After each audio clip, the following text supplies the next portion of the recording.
আসসালামু আলাইকুম। আজকে আমি রান্না করব করলা ভাজি তিতা ছাড়া চিংড়ি মাছ দিয়ে।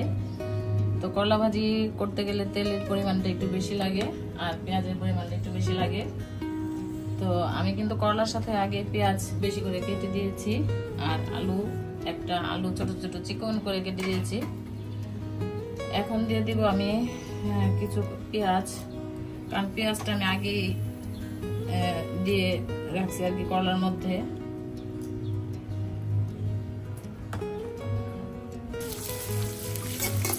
এখানে চাইলে রসুন কুচি দেওয়া যায়, চাইলে আমি এখন আজকে একটু রসুন বাটা দিব, যেহেতু রসুন কুচিটা নাই তাই একটু রসুন বাটা দিয়ে দিলাম। এখানে 15টা চিংড়ি মাছ আছে, দিয়ে দিলাম।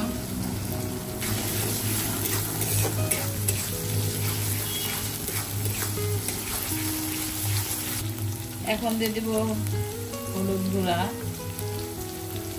সামান্য মরিচের গুঁড়া, ধনিয়ার গুঁড়া সামান্য, স্বাদ মতো লবণ।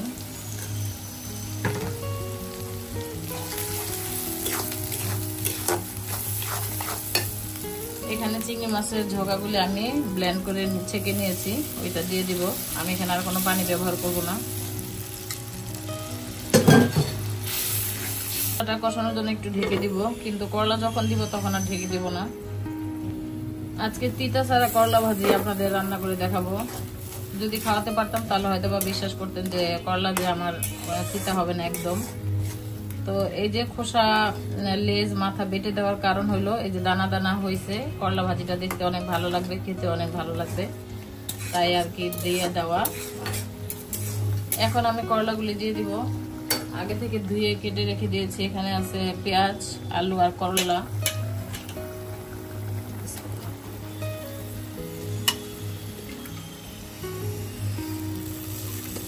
তো একটা সহজ টেকনিক শিখাই দিচ্ছি আপনাদেরকে।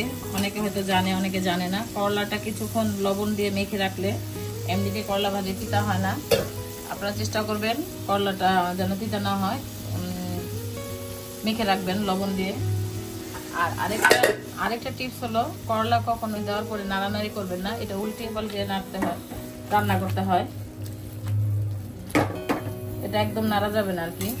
জাস্ট আমি উল্টে দিচ্ছি, এটা আমি আর নাড়বো না। আর করলাটা কিন্তু আমি ঢাকবো না, এভাবেই রান্না করব। করলাটা ঢাকলে তিতা হবে আর নাড়ানাড়ি করলে তিতা হবে। তো আমার মতো এইভাবে একবার হলেও ট্রাই করবেন, দেখবেন ইনশাল্লাহ আপনার করলা আমার থেকে অনেক মজা হবে।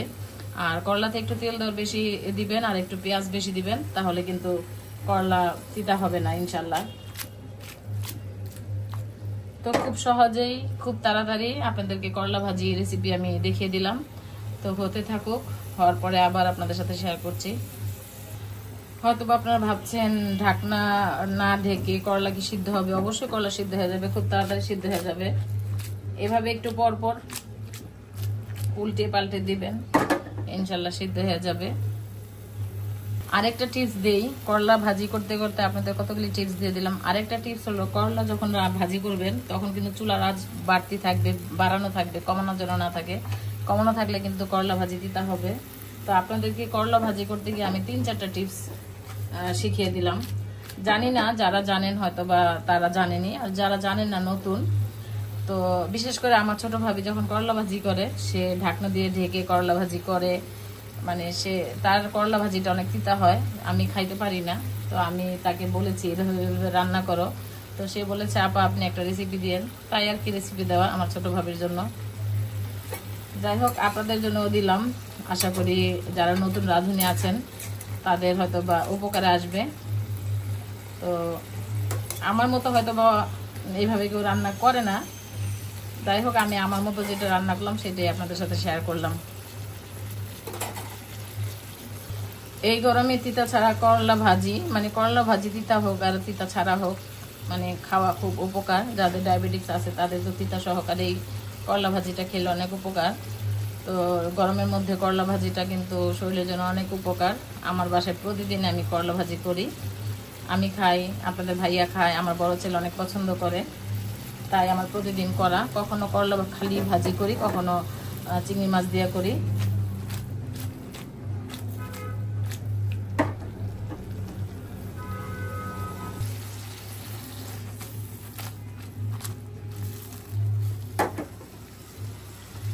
নাইনটি 90% করলা হয়ে গেছে, আর একটু বাকি আছে। তো একটু আপনাদেরকে দেখিয়ে দিচ্ছি, একদম সবুজ থাকবে করলা, করলার কালার চেঞ্জ হবে না, দেখতেই পাচ্ছেন। আমি কিন্তু একদম নাড়া দিচ্ছি না আর কি, জাস্ট আপনাদের সাথে শেয়ার করার জন্য একটু খুন্তি দিয়ে নাড়া দিলাম, কিন্তু আমি নাড়া দিই না। এই যে আমার করলা ভাজি কিন্তু হয়ে গেছে।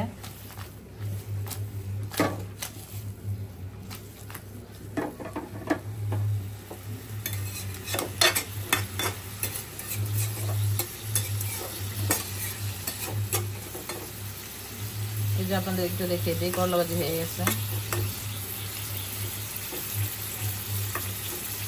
দেখতেই পাচ্ছেন করলা ভাজি কিন্তু হয়ে গেছে।